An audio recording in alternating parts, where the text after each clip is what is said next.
Para comenzar nuestra entrevista, cuéntenos brevemente sobre usted. Nací el 19 de abril de 1932 en Medellín. Soy un pintor y escultor colombiano. Soy famoso por mis personajes con formas redondas y voluptuosas, inspirados en el arte precolombiano. Sí, está bien, pero ¿por qué? ¿Qué es el arte precolombino? El arte precolombino es relativo a las civilizaciones y etnias de América, principalmente Perú y Centroamérica, que existieron antes de ser descubiertos por Cristóbal Colón y conquista por los españoles. Arquitectura, arte, civilización, etnografía, estatura, vestigio precolombino. En tus cuadros utilizas formas redondas y voluptuosas, sin forma. ¿Por qué esta elección artística?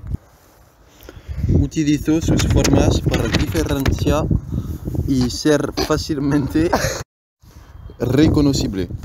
También me inspira en Picasso, pero voy al revés, doy más forma cuando Picasso da menos. ¿Y cómo pintaste este cuadro? Pinté esta mesa de 78 por 98 centímetros en 1971. Esta caricatura, por tanto, pretende denunciar la dictadura española y la dictadura general. ¿En qué este cuadro está una caricatura? Lo que denuncia la dictadura en mi cuadro es, en primer lugar, el personaje del centro en rojo. Este rojo recuerda a la sangre y a la violencia. La primera dama es más pequeña para denunciar el machismo de las dictaduras. La otra mujer lleva al niño en brazos con traje militar porque él sucedería a su padre. Y a la derecha, un soldado montado en un caballo que tradicionalmente representa al pueblo español. ¿Cuál es el mensaje que quieres transmitir al hacer esta ruta? El mensaje